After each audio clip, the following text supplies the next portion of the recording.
The ultimate financial advice for every young professional and breadwinner.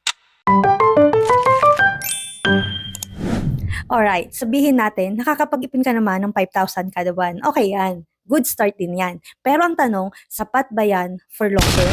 So magbigay tayo ng computation. 5,000 times 12 months equals 60,000 per year. 60,000 per year times 40 years equals 2.4 million.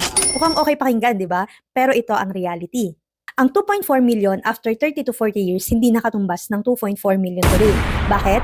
Tumataas ang presyo taon-taon.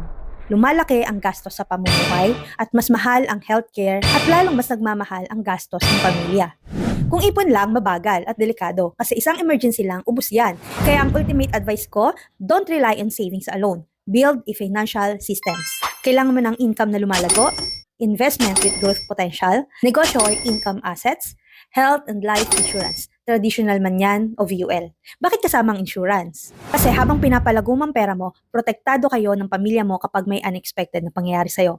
Hindi ka magbaback to zero at hindi madadamay ang pamilya mo. Gusto mong malaman paano palaguin yung pera mo habang secured ang future mo? Comment grow or message mo lang ako or click mo yung link sa bio ko.